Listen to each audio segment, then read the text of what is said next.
Hola, ¿qué tal? Bienvenidos a un nuevo vídeo en el Canasta de 3, momento para analizar lo que dio de sí el sexto partido de la final de la Conferencia Oeste entre los Phoenix Suns y Los Ángeles Clippers, que se saldó con victoria de los de Arizona por 103-130, lo que significa que los Phoenix Suns se clasifican para la gran final de la NBA después de 28 años sin hacerlo. Fue un partido en el que no tuvo demasiada historia, los Phoenix Suns salieron desde el principio con las ideas muy claras. Por contra, Los Ángeles Clippers encontraron la inspiración de dos o tres jugadores. Paul George, todo el mundo estaba muy pendiente de él, no tuvo la actuación que tuvo en el quinto partido y su equipo lo echó en falta. Un partido que tiene sin duda un nombre propio, como es el de Chris Paul, el base de los Suns, que dio un auténtico recital ayer en el Staples, su antigua cancha, con 41 puntos, 4 rebotes, 8 asistencias, 3 robos de balón, 16 de 24 en tiros de campo, 7 de 8 en tiros de 3, solo falló un triple, 2 de 3 en tiros libres y, lo que es más importante, no perdió ni un solo balón en los 35 minutos que estuvo en pista. Un clinic, absolutamente un clinic, fue lo que dio Chris Paul la noche de ayer en el partido contra Los Ángeles Clippers. Desquició a todo el mundo, incluso Patrick Beverley acabó expulsado y fue el auténtico verdugo de estos Clippers. Ya habíamos hablado durante toda la eliminatoria que después de perderse algún que otro partido por el protocolo COVID, no había arrancado muy bien, no estaba muy fino. Habíamos hablado que el gran hándicap que tenía el equipo de Monty Williams era que Devin Booker estaba a buen nivel, de Andre Ayton también, pero faltaba esa tercera pata del banco, ese Chris Paul espectacular que, por ejemplo, vimos la temporada pasada defendiendo la camiseta de los Oklahoma City Thunder, y en el partido de ayer demostró realmente que es un jugador sobrenatural. Yo principalmente me alegro mucho porque es un jugador que todavía no tiene un anillo, al menos podrá luchar por conseguir el anillo, otra cosa es si lo consigue o no, pero en definitiva fue un partido espectacular el de Chris Paul, que en la segunda parte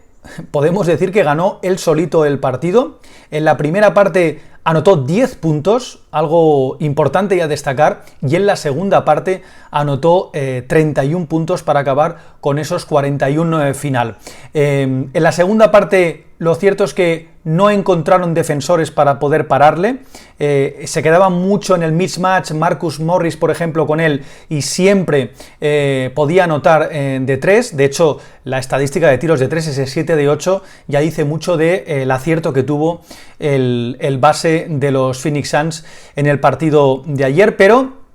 tenemos que hablar de una gran actuación de Chris Paul, pero no fue el único, porque también tuvo secundarios de lujo, como por ejemplo el de siempre, Devin Booker, el escolta, que ayer pasó un poquito más desapercibido, precisamente por la gran actuación de Chris Paul, pero acabó con 22 puntos, 7 rebotes y 4 asistencias, eso sí, 1 de 7 en tiros de 3, ya decimos que pasó un poquito desapercibido, pero aún así hizo un trabajo muy bueno y contribuyó evidentemente para que los Phoenix Suns consiguieran la victoria. Más protagonistas, en este caso uno que promediaba solo 6 puntos en la serie, Jae Crowder, que por fin reapareció, por fin se le vio, el Jae Crowder que por ejemplo se le vio de muy buen nivel el pasado verano en la burbuja de Orlando, defendiendo la camiseta de los Miami Heat, pues ayer estuvo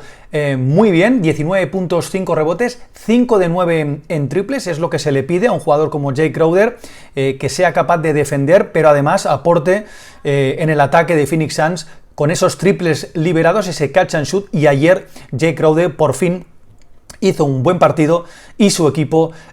lo notó, y lo notó para bien, porque es un jugador, como decimos, que tiene que marcar esas diferencias, siendo un jugador de esos intangibles, junto con Michael Bridges, en el aspecto defensivo. Tenemos que hablar también de DeAndre Ayton, el gigantón, que ayer, bien es cierto que ya desde el inicio el equipo de Monty Williams le buscó mucho más, a diferencia del quinto partido, y se notó. También hay que decir que Ivica Zubac no pudo disputar el encuentro, también por lesión, ya se perdió el quinto, el sexto tampoco lo pudo disputar, y eso lo notaron mucho Los Ángeles Clippers jugando con un small ball, y Monty Williams dio órdenes estrictas de que Chris Paul buscara más frecuentemente en el poste bajo a DeAndre Ayton, un DeAndre Ayton que acabó con 16 puntos y 17 rebotes, 8 de 10 en tiros de campo, siendo un jugador fundamental para los esquemas de Monty Williams. Y por último, hay que hacer una mención especial para un jugador que sí que hizo un trabajo bastante bruto, uno de los intangibles junto a Jay Crowder, como fue Torrey Craig, que cuajó una muy buena actuación, especialmente en defensa. En ataque no brilló mucho, tampoco tuvo muchos tiros, pero sí en defensa se aplicó de valiente durante muchos minutos en la marca de Paul George, y francamente lo hizo bien. Torrey Craig jugó 31 minutos, 3 puntos, 8 rebotes para él, y fue junto con Mikal Bridges los encargados de defender a un Paul George que hizo un partido correcto, pero se le notó, se le echó en falta, su equipo notó mucho la ausencia de tiros, especialmente en la primera parte, donde ahora explicaremos quién fue el verdadero protagonista y a la postre el protagonista negativo del partido, pero bien es cierto que estos dos jugadores, Mikal Bridges y sobre todo Torrey Craig, hicieron una grandísima defensa, una grandísima actuación defensiva hacia el foco principal jugador de Los Ángeles Clippers, como fue Paul George, que después de esos 41 puntos del quinto partido, evidentemente estaban todas las miradas puestas en él. Monty Williams lo sabía y desde el minuto 1 estaban decididos a poder frenar a Paul George, aunque luego hubo otros actores inesperados del partido que anotaron, pero evidentemente los Clippers tienen mucha calidad y cualquier jugador es capaz de anotar. Hemos hablado de los Phoenix Suns, de lo bien que lo hicieron. Hay que recordar que en ese quinto partido anotaron solo 32 puntos en la pintura y, como ya hemos comentado, Monty Williams quería aumentar esos puntos en la pintura y en el partido de ayer lo consiguieron. Hemos hablado de los Phoenix Suns y tenemos que hablar de la otra cara de la moneda, en este caso negativa, de Los Ángeles Clippers, que quedan eliminados. Empezaron de una forma dubitativa, no como en el quinto partido con las ideas muy claras, y nadan para acabar ahogándose o muriendo en la orilla. El equipo de Tyronn Lue, que no pudo conseguir la machada de salvar otro segundo match ball y quedan eliminados, a pesar de que han hecho unos muy buenos playoffs con las bajas de Ivica Zubac, pero fundamentalmente por la baja de Kawhi Leonard, un Kawhi Leonard que, a diferencia de otros partidos en el Staples, sí estuvo ya con sus compañeros en el banquillo, con su mascarilla puesta, apoyando a su equipo, pero en definitiva está mirado con lupa la actitud de Kawhi Leonard, y en el partido de ayer, como decimos, los Clippers no pudieron hacer más ante un vendaval ofensivo como fueron los Phoenix Suns. El mejor no fue Paul George, sino que fue Marcus Morris Sr., que fue capaz de anotar 26 puntos, 9 rebotes, 4 de 11 en tiros de 3, fue lo único salvable de los Clippers, el único jugador que encontraba el aro con bastante facilidad, y lo cierto es que estuvo demasiado solo el jugador de los Clippers. Y por supuesto tenemos que hablar de Paul George, que, como ya hemos comentado, todo el mundo estaba pendiente de qué es lo que haría, la actuación que haría, y en el caso de ayer pues anotó 21 puntos, 9 rebotes, pero malos porcentajes de tiro, 6 de 15, 1 de 6 en tiros de 3, 4 balones perdidos, y no fue el super Paul George que vimos en el quinto partido. Y otro actor inesperado fue Patrick Beverley, el base polémico. Luego veremos por qué, pero el base polémico titular, un jugador que en algunas fases de los playoffs se ha caído incluso de la rotación de Tyronn Lue, pero es un jugador que no se le puede tachar de que ponga toda la carne en el asador en el aspecto defensivo. Su actitud defensiva contagia al resto de compañeros, y eso es lo que pasó en el quinto y pasó en el sexto partido. Pero es que además fue capaz de anotar con bastante facilidad un Patrick Beverley, que acabó con 11 puntos, pero los 11 puntos los anotó prácticamente en la primera parte. Luego es cierto que intentó anotar, pero evidentemente le cuesta mucho más a un jugador con carácter mucho más defensivo que ofensivo, y su equipo lo notó. Hubo un jugador que pasó desapercibido y que no tuvo mucha participación en el juego, como fue Reggie Jackson, y su equipo lo echó en falta. 13 puntos, 4 rebotes, 8 asistencias, 4 de 12 en tiros de campo, 2 de 7, y evidentemente se notó mucho esa falta de aportación ofensiva de Reggie Jackson. Y otro jugador que ya nos está acostumbrando a hacer buenos partidos y se está acostumbrado a tener el papel de microondas fue DeMarcus Cousins, otro protagonista, 14 minutos, 12 puntos, 3 de 8 en tiros de campo y un jugador que siempre que ha entrado en la rotación para Tyronn Lue ha sido capaz de sumar. Luego bien es cierto que sus problemas físicos le merman bastante y más si tienes delante a DeAndre Ayton. Pero en definitiva,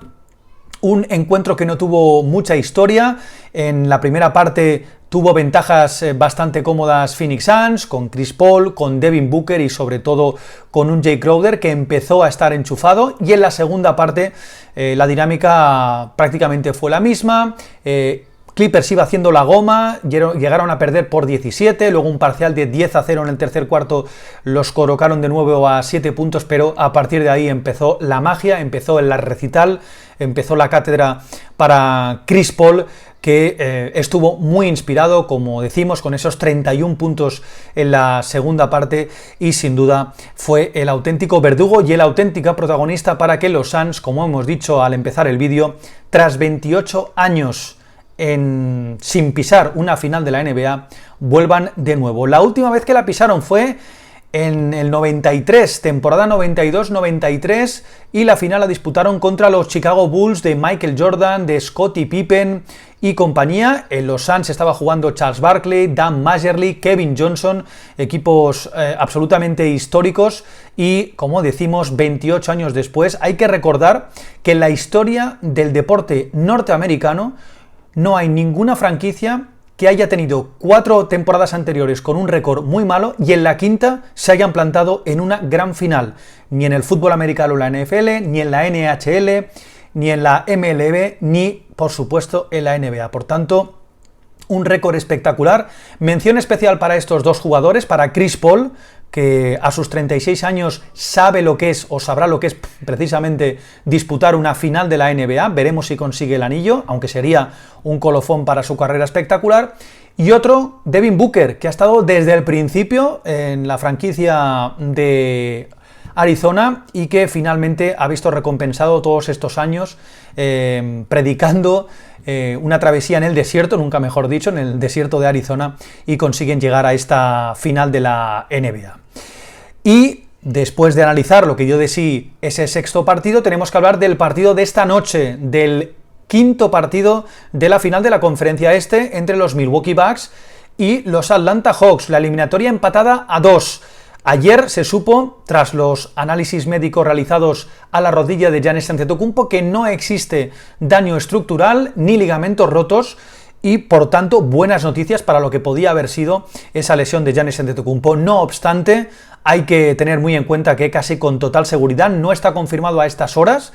cuando estoy grabando este vídeo, pero casi con total seguridad se va a perder ese quinto partido. Veremos si finalmente Trae Young, que a estas horas tampoco se sabe si va a poder disputar el partido, ahora mismo es duda, por esos problemas en el tobillo, se perdió ya el cuarto partido,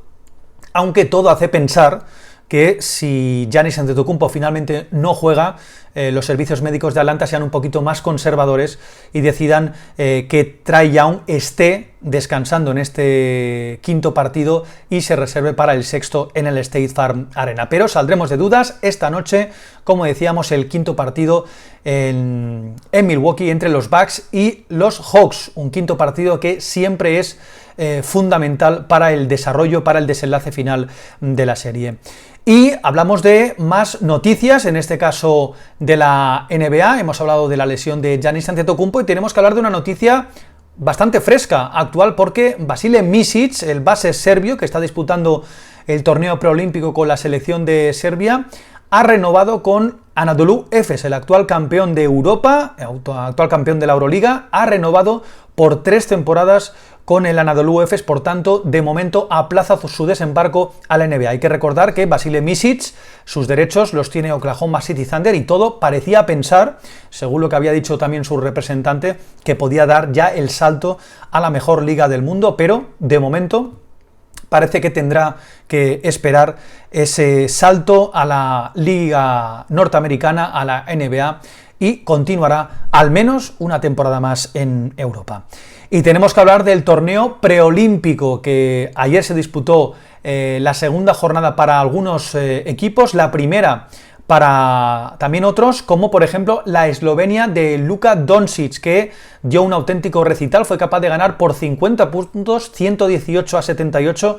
a la selección de Angola, con un recital más 26 de eficiencia para Luka Doncic, con 9 puntos, 6 rebotes, 13 puntos, perdón, 9 asistencias y 6 rebotes para el base de los Dallas Mavericks,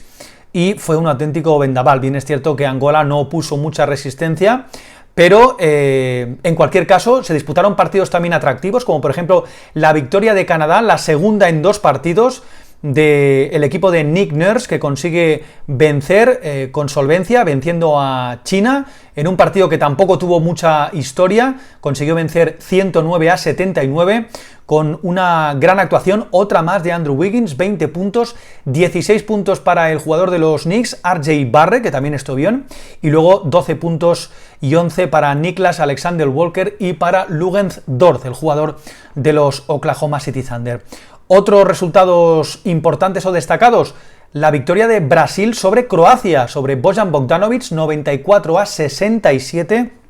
y también la victoria de Turquía, que fue capaz de vencer 87-70 a la selección de la República Checa de Tomas Satoransky, el mejor Furkan Korkmaz con 16 puntos, 12 para Ersan Ilyasova y 11 puntos para Cedi Osman, el jugador de los Cleveland Cavaliers. En la República Checa, Tomas Satoransky fue el mejor, jugador de los Chicago Bulls, con 15 puntos y 9 rebotes. Veremos a ver, estaremos muy pendientes. Mañana tendréis otro vídeo con el análisis de la final de la Conferencia Este, ese quinto partido, noticias NBA y por supuesto un repasito de lo que hagan los jugadores NBA en este torneo preolímpico que se está disputando en 4 sedes. Hoy a las 3:30 juega Luka Doncic, juega Eslovenia,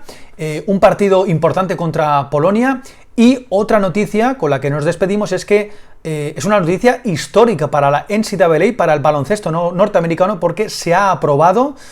por fin que los jugadores puedan tener ingresos. Así que un paso adelante importante para la cantera de la NBA, como es la NCAA y el baloncesto universitario, han aprobado por mayoría que los jugadores y, en definitiva, las universidades tengan ingresos, ya sea por derechos de televisión o por patrocinio de equipos. Nada más, mañana volvemos con otro vídeo en el Canasta de 3. Si te han gustado este tipo de vídeos, te pido que te suscribas al canal y que comentes, importante, qué es lo que te parecen de momento las finales, que haya llegado Phoenix Suns a la NBA, a la final de la NBA tras 28 temporadas, Luka Doncic en el preolímpico, si Giannis Antetokounmpo podrá volver en estas finales de Conferencia Este. En definitiva, lo que queráis lo podéis comentar aquí. Así que, hasta mañana. Adiós.